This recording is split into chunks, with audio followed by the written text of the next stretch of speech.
Most people think successful people are more motivated. They're not. They just stopped waiting to feel ready.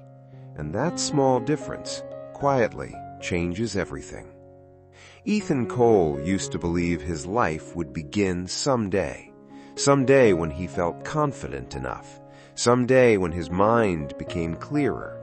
Someday when he finally stopped overthinking every decision. Until then, he waited, and waited, and waited. Every morning started the same way. Alarm, phone screen, motivational videos, productivity podcasts, saved quotes about discipline. But by noon, nothing had changed. The apartment stayed messy, the business idea stayed unfinished, the gym membership renewed itself every month like a cruel joke, and his notebook stayed full of plans that never became reality. Ethan wasn't lazy. That was the painful part. He cared deeply, too deeply. He wanted every decision to feel perfect before he moved. Every step had to feel certain. Every outcome had to make sense in advance. So his life slowly became a museum of unfinished beginnings. One rainy evening, Ethan visited his grandfather, a quiet man who repaired broken radios in a tiny shop nobody noticed anymore. The place smelled like dust, coffee, and old wires. Ethan sat down heavily and sighed. "I think something's wrong with me." His grandfather kept working, tiny screwdriver turning carefully between rough fingers. Then he asked, "What exactly are you waiting for?" Ethan frowned. "Motivation, I guess?" His grandfather laughed softly. "Motivation is unreliable." Then he pointed toward a half-repaired radio on the table. "You think I wake up excited to repair these every day?" Ethan stayed silent. "I repair them because they're broken, and once I begin, the energy usually comes later." That sentence stayed in Ethan's mind all night. The energy comes later, not before, later. For the first time in years, he considered something strange. What if confidence wasn't the cause of action? What if action created confidence? The next morning, Ethan did something small, very small. No dramatic transformation, no 5 a.m. routine, no cinematic comeback moment. He simply cleaned one corner of his room.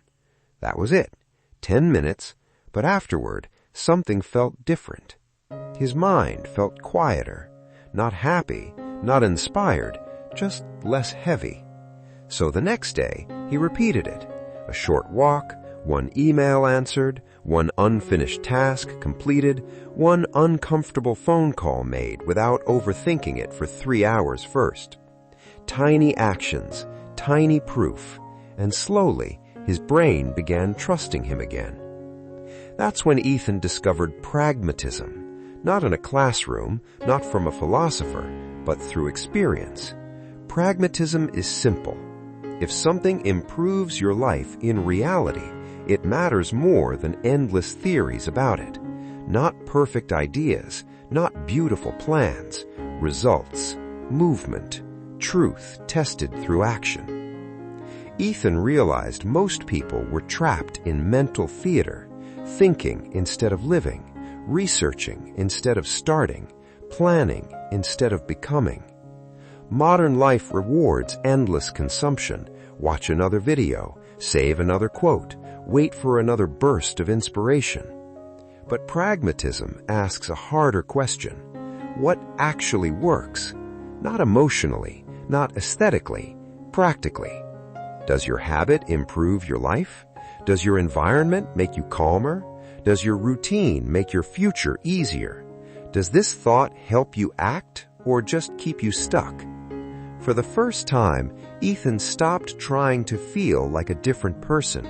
He focused on behaving like one. And strangely enough, his feelings slowly followed.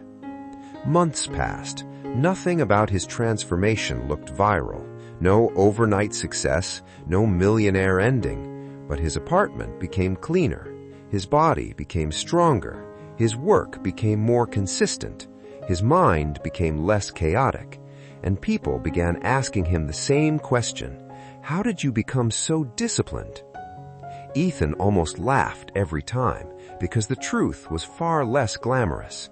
He stopped worshiping motivation and started respecting momentum. One small action at a time. That's all.